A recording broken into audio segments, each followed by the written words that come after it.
Real Madrid, Osasuna, 13e journée de la Liga, 9 points de retard déjà au compteur pour le Real Madrid face au FC Barcelone, avec un match de retard certes face à Valence qui se joue à on ne sait quand, mais on est quand même en état d'alerte Rota et une contre-performance là ce week-end sonnerait presque déjà la fin du championnat en cas du suspense, non? Ouais, quand tu vois le niveau du Barça, c'est sûr que tu sais très bien qu'ils vont pas lâcher énormément de points cette saison. C'est quand même une grosse armada. J'ai énormément de doutes sur le fait qu'ils aient une période creuse. Donc forcément, on a un match de retard, mais c'est déjà 9 points. Allez, provisoirement peut-être 6, mais c'est déjà beaucoup. Alors évidemment, une défaite face à Osasuna condamnerait, je pense, le Real à faire une croix sur cette Liga. Oui, et on peut même ajouter un point supplémentaire, puisqu'on sait que le goal average en Espagne, c'est le goal average particulier, ce sont la double confrontation qui compte, et en ayant pris 4-0, je pense qu'on peut Ouais. admettre qu'on a probablement perdu ce point de goal average. Bon, parlons d'Osasuna, c'est l'une des bonnes surprises de ce championnat de Liga, puisqu'ils sont cinquième aujourd'hui, ça compte 21 points, 6 victoires, 3 nuls et 3 défaites. Ouais, c'est une très belle surprise cette équipe de Sasuna qui avait déjà un peu de mieux l'an passé.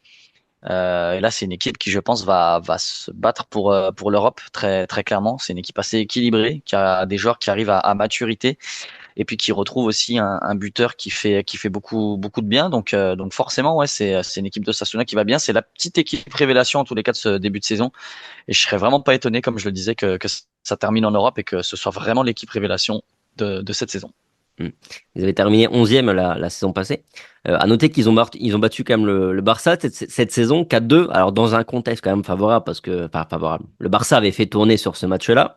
Ils ont battu aussi la Real Sociedad. Bon, c'est une équipe qui va quand même plutôt mal sur ce début de championnat. Ouais. À noter quand même qu'ils ont pris 4-0 contre Girona. Ils ont perdu 2-1 aussi là contre le Real Betis. C'était peut-être pas la dernière journée ou l'avant-dernière. Enfin bref. C'est vrai que ça tourne bien, mais quand je regardais un petit peu leurs résultats, leur calendrier jusqu'ici, je trouve qu'ils n'ont pas eu encore un gros calendrier non plus. Voilà, peut-être un peu nuancé par rapport à ça. Ouais, ils ont affronté des adversaires, mais des adversaires à leur hauteur, entre guillemets, qui se battent dans le même championnat. Et force est de constater ils marquent pas mal, en fait. C'est surtout ça. C'est une équipe qui, offensivement, se porte plutôt bien. Et c'est ce qui peut faire défaut à ce Real Madrid qui souffre défensivement. On le sait très bien. On l'a encore vu cette semaine. Donc c'est une équipe qui peut poser des problèmes au Real. Je suis d'accord avec toi. Ils ont pas, mis à part le Barça, ils n'ont pas joué de gros cadors, en tout cas de grosses équipes en forme cette saison. Mais je nuancerai pas parce qu'il y a quand même assez de matière, à mon sens. Il y a assez de journées pour que le bilan soit quand même positif, malgré le fait qu'ils aient pas joué le Real, pas l'Atlético. Mais voilà, en tout cas, il y a des bons résultats. C'est une équipe qui surfe un petit peu sur sa confiance, comme je le disais, une équipe un peu plus mature, coachée par un coach historique qui connaît très bien la Liga, qui connaît très bien le Real Madrid. Donc voilà, c'est une équipe. Voilà, c'est pas une surprise pour moi vu la façon de jouer en tous les cas. C'est une équipe qui a beaucoup d'audace, qui tente beaucoup, comme je le disais, qui marque pas mal. Donc voilà, c'est un classement assez mérité malgré le fait qu'ils aient joué peut-être des adversaires qui sont pas très en forme cette saison. En revanche, effectivement, c'est une belle attaque, ça tourne bien. Ils peuvent compter sur Budimir. 6 buts en Liga cette saison. C'est à la même hauteur que le meilleur buteur du Real cette saison en Liga, Mbappé avec 6 buts. Mais quelque chose me dit que c'est peut-être Brian que tu vas me sortir, surtout comme nom du côté de Sasuna, non? Bah, ça serait Boudimir j'aurais sorti parce que je trouve que c'est un très bon joueur. Évidemment, Brian, c'est un international et c'est aussi quelqu'un de très déséquilibrant. Mais tu vois, étonnamment, je vais sortir un joueur formé au Real qui mine de rien a fait son petit chemin de carrière, qui était aussi à l'époque de la très grosse équipe du Real Madrid. C'est Lucas Torro qui est formé à la Fabrica et que je trouve très bon cette saison. Un très bon milieu de terrain qui travaille beaucoup, qui récupère beaucoup de ballons, qui a une belle vista. Voilà, il a pas fait énormément de bruit, il a une carrière j'ai envie de dire, de joueur lambda de Liga, mais c'est déjà exceptionnel d'avoir cette trajectoire-là de vie. Et finalement, je le trouve depuis l'an passé, je trouve qu'il a, pareil, un peu à l'image de l'équipe, acquis beaucoup de maturité dans son jeu, et c'est un joueur qui a surveillé, parce que c'est un peu lui qui fait le jeu, mine de rien, de cette équipe de Sasuna. Côté Real Madrid, rien ne va plus. On est en crise, très clairement. Et c'est vrai qu'une nouvelle contre-performance, là, juste avant une trêve internationale, ça pourrait faire mal et créer du remous sur la quinzaine qui suit, quoi. En fait, maintenant, il faut prendre conscience d'une chose, c'est que toutes les contre-performances, enfin, la presse, les médias, tout le monde va se servir des contre-performances du Real pour essayer de lui mettre encore plus la tête sous l'eau. Et on le voit, le Real est en crise, pas par rapport au jeu seulement, pas par rapport aux résultats seulement, mais aussi par rapport aux prises de parole, par rapport à plein de choses, par rapport à plein de bruits qui courent, mais surtout des vrais faits aussi. On l'a vu à la fin du match cette semaine face à Milan, Lucas Vasquez, c'est lui qui sort en tant que capitaine en conférence. D'ailleurs, El Chiringuito le disait à juste titre, il disait que ça parlait de Vinicius parce que forcément c'est le mec qu'on va pointer du doigt, mais que les Vinicius, les Bellingham, les Rodrigo sortent très très peu en interview d'après match. Et, tu vois, il y a personne qui da la cara, tu vois, comme on dit en Espagne, qui va vraiment se montrer et affronter les médias. Alors que Vinicius, par exemple, il le fait beaucoup au Brésil, au Real, jamais. Alors que c'est un leader, c'est qui aurait dû certainement gagner le Ballon d'Or cette année, qui devrait peut-être prendre la parole. Et Lucas Vasquez, quand il la prend, là où moi, j'estime qu'on est en crise, c'est qu'en plus du mauvais jeu et des mauvais résultats, j'ai un Lucas Vasquez qui, juste après le match, dit défendre, c'est l'affaire de tous dans ce club. Il fait passer un message médiatiquement. Donc là, c'est pas langue de bois, je gère ma com, c'est il le dit parce que ça doit commencer à lui casser les bonbons. Et c'est là que je me dis que ouais, le club il est en crise parce qu'il y a quand même, tu vois, deux trois prises de parole qui montrent que bah on n'est pas content de ce qu'on fait, on n'est pas content avec tout le monde. Mais là, ouais, je pense que le Real, chaque performance, on va s'en servir pour vraiment lui appuyer la tête sous l'eau. C'est un débat qu'on se garde plutôt pour la semaine prochaine, surtout selon les résultats de samedi. Mais est-ce que tu penses que Carlo Ancelotti peut vraiment être menacé là à court terme? Il y a des petits bruits déjà qui commencent à sortir. Bon, rien de très concret, hein, faut être très honnête, hein, la presse fait aussi son beurre là-dessus. Mais est-ce que tu penses vraiment que le vent peut tourner pour Carlo assez vite? J'ai du mal à l'imaginer, on en reparlera. Comme tu l'as dit, j'ai du mal à l'imaginer sur cette saison. On est en novembre, le Real ne va pas bien, joue pas bien, le Real a trois défaites. Comment tu justifies un petit peu le fait de virer un entraîneur qui t'a tant donné après trois défaites? C'est un peu complexe à mon sens, même si en soi, si t'es loin en Liga et qu'en Ligue des Champions t'es même pas dans les 8, il y a quand même matière à dire, bah là t'es en train de Real Madrid et pas Brest, quoique Brest est dans les 8. Mais mais j'ai du mal à imaginer que le Real évince Ancelotti avant la fin de la saison régulière. Franchement, j'ai du mal à l'imaginer. Maintenant, le foot, ça peut aller très vite. Si Carlo Ancelotti a encore deux revers en Liga et un en Ligue des Champions, va peut-être falloir trouver une solution d'urgence et se dire que bah là, voilà, faut quand même sauver les meubles, faut se sauver le cul. Et si ça passe par un électrochoc de coach, le foot, ça va vite. Hein. Donc, le Real a toujours eu du respect pour ses entraîneurs, mais quand il faut prendre des décisions, joueur ou entraîneur, ce qui a été acquis par le passé, ça a rarement de l'importance. Donc, ça peut aller vite. Donc, en soi, on n'en sait rien. Moi, je pense que peut-être même que Florentino Pérez ou le Real manipule un petit peu la presse pour mettre un peu de pression avec deux, trois rumeurs, juste histoire tu vois, de prendre un peu la température. Mais en soi, je suis pas certain que le club ait envie de se d'évincer Ancelotti et surtout pour prendre qui. C'est un peu aussi ça le débat. Débat qu'on mènera sans doute la semaine prochaine. Mais je suis d'accord avec toi. De toute façon, on l'a dit, on l'a redit. Ce serait très surprenant que Carlo Ancelotti ne fasse pas la saison parce que lui aussi bénéficie d'un statut, d'un gros crédit au sein du Real Madrid, hein, comme des joueurs Et l'ont c'est normal. notamment. Et c'est normal, il l'a gagné, clairement. Mais voilà, 6 saisons, scénario cataclysmique, et là on est quand même plutôt au bord du précipice. Attention, attention aussi pour Carlo Ancelotti, mais on en parlera plus la semaine prochaine. Pour Mbappé aussi, une dernière opportunité aussi, peut-être, avant que le traitement de faveur cesse, parce qu'on parle de Carlo Ancelotti. À un moment donné, je crois que je l'avais déjà dit ça, mais si Carlo Ancelotti se sent menacé, je pense qu'il aura aussi plus de mains libres. En tout cas, il aura moins de problèmes à prendre de grandes décisions, et ça peut passer par mettre Mbappé sur le banc, pourquoi pas, par exemple. T'as totalement raison. Ancelotti, là, s'il se sent menacé, il va vouloir sauver son cul. Hein. Toute chose. Hein. Et si sauver son cul, ça passe par foutre Mbappé sur le banc, il va le faire. Ça, y a aucun souci. Et si on regarde un peu ce qui s'est passé depuis le début de saison, c'est presque limite une des choses qu'il aurait dû faire. Parmi tant d'autres, hein. Mbappé, c'est pas le seul problème du Real. Hein. Il y a énormément de problèmes. Le Real souffre dans tous les sens. Hein. Tu vois, c'est vraiment, enfin, ça va plus loin que ça. Mais évidemment, et Kylian Mbappé, pour lui personnellement, je trouve que ça pue. Ça pue parce que on a appris aussi qu'il n'était pas sélectionné en équipe de France, que c'est un choix sportif, que lui voulait y aller, et qu'il n'a pas été pris. Donc des problèmes extrasportifs tu viens d'être nommé capitaine de l'équipe de France, t'es pas blessé, enfin tu reviens de blessure finalement, tu joues avec ton club, t'y vas pas, rassemblement d'après, t'es pas pris, tu loupes 4 face à face par match, t'arrives pas à retrouver le chemin défilé, les médias, les supporters commencent à te huer. Bah, bienvenue dans le plus grand club du monde, j'ai envie de dire. C'est la pression, c'est tout ce qu'on avait dit, tout ce qu'on avait redouté en tout cas. On ne l'imaginait pas, toi comme moi, ça c'est certain. Mais là, il est dans le dur, dans le très très dur, et plus que jamais, il va falloir réagir tout de suite. Ça fait déjà des semaines qu'on le dit, comme si on laissait énormément de crédit, tu vois, 2 3 semaines. Là, va falloir être bon, là, va falloir être bon. Finalement, à passer de son match face à l'Atlético, le Celta, Villarreal, tous les gros matchs qu'il y avait, Milan, Barça, etc. Kylian Mbappé, il en ressort absolument pas vainqueur, bien au contraire. Le Real en ressort affaibli, amoindri. C'est la même chose pour lui, donc ouais, c'est chaud pour son cul, je trouve.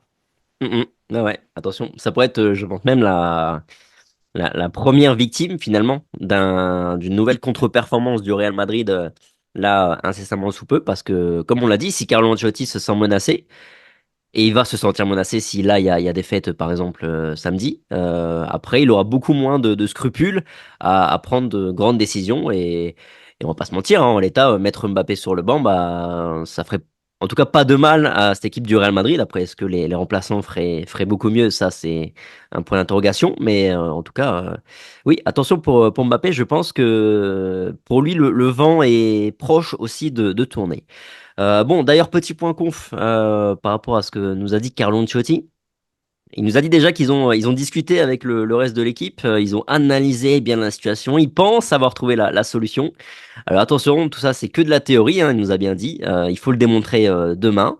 Euh, le problème en tout cas est bien défensif et pas offensif, hein, il a vraiment insisté là-dessus. Il n'a pas voulu donner son opinion justement par rapport à la non-convocation de Mbappé avec les Bleus comme tu l'évoquais. Mais effectivement, il y a aussi un sujet hein, là-dessus, hein. Ça sent une petite revanche aussi d'Didier Deschamps par rapport à ce qui s'est passé le mois dernier. Bref, sur Hendrick et Arda aussi, forcément, on lui a posé la question. Il a dit que voilà, ces deux-là démontraient beaucoup de qualité à l'entraînement, qu'ils étaient bons, ils étaient prêts et tout. Mais en gros, on doit d'abord en finir avec la crise. C'est clairement le message qui en ressort. Voilà, il a dit oui, on peut le faire aussi avec eux, sortir de la crise. Mais en même temps, il dit que voilà, leur donner du temps de jeu, donner du temps de jeu à l'un ou à l'autre, ou n'importe quel joueur, hein, c'est pas sa priorité. Il veut juste d'abord relancer la machine. Et puis sur Mbappé, toujours, voilà, il a dit oui, qu'il connaissait un moment difficile, mais c'est pareil pour Vinicius, c'est pareil pour Bellingham, c'est pareil pour lui-même en tant qu'entraîneur. Voilà, il l'a reconnu, il a dit, en gros, ouais, il a pas de problème avec ça, et avec le fait d'assumer tout ça, ça fait partie du foot. Est-ce que tu veux réagir sur quelque chose? Surtout, c'est encore que des conneries. Donc là, en gros, il est en train de nous expliquer que c'est la première fois de la saison qu'il se pose et qu'il se dit, il y a des problèmes et on les analyse et ils ont réussi. Bah déjà, c'est un peu tard. Enfin, il aurait fallu se poser avant. S'ils se posent pas avant et qu'ils analysent pas avant, bah encore une fois, je vais me répéter, mais qu'est-ce qu'ils foutent? Qu'est-ce que fout le SAF? Parce que ton entraînement, il dure 2 heures, 2 heures par jour, donc le reste du temps, à moins que tu sois en mi-temps, bah tu dois travailler un peu. Mais bref, sur le fait, donc de par son analyse, le problème est défensif et pas offensif. Alors déjà, lui, il a réussi à analyser un problème. Moi, j'en vois au moins 40. Donc c'est quand même chaud. Parce que moi, des problèmes offensifs, je peux lui en citer. Hein, s'il veut, moi, on peut faire une réunion. Il y a pas y a pas de problème. Ça risque de durer peut-être un peu plus longtemps que ce qu'il a l'air de mettre comme temps au Real Madrid, de ce qu'il a l'air d'y consacrer. Mais moi, je vais lui en trouver des problèmes, puisque des problèmes offensifs, il y en a un paquet. Puis il y a énormément de problèmes. Il dit que c'est que défensif. Ensuite, il dit que Arda Güler et Hendrik pourraient l'aider à sortir de la crise, mais c'est pas sa priorité. C'est lunaire d'entendre ça. Si les joueurs que tu fais jouer tout le temps sont pas bons et que t'as pas de bons résultats, bah c'est là qu'il faut changer pour te permettre de sortir de la crise. Enfin, j'arrive pas à comprendre. C'est comme si un médecin il te dit il t'a trouvé un cancer, il pense avoir trouvé d'où ça vient, il pense pouvoir le soigner, mais il va continuer le traitement qu'il t'avait donné parce que bah le reste ça peut aider les autres traitements, mais c'est pas ma priorité quoi. C'est lunaire d'entendre des conneries pareilles. Non, franchement, il est tu vois, on en parlera sur ce qu'adviendra de Carlo Ancelotti, mais moi, en tous les cas, je serais absolument pas mécontent qu'il dégage le plus vite possible. Je ne peux plus. C'est clair et net. J'oublie pas ce qui s'est passé, j'oublie pas le passé, mais Là, je sature en fait des arguments, même si c'est de la com, même si c'est se protéger, protéger son effectif ou quoi. En fait, il y a des choses que j'arrive plus à entendre et je trouve qu'il y a pas assez de prise de recul, il y a pas assez de punch, il y a pas assez de choses dites. Et ça me dérange en tout cas parce que je vois pas comment le Real peut se sortir de cette crise en tous les cas en disant que les problèmes ne sont que défensifs et je vais continuer de m'entêter à mettre les mêmes joueurs, sans apporter de sang frais, me dire je vais en sortir. Je vois pas comment le Real peut inverser la situation actuellement. Ouais. Oui, sa réponse est très étrange. En plus, il se contredit même au sein de sa réponse.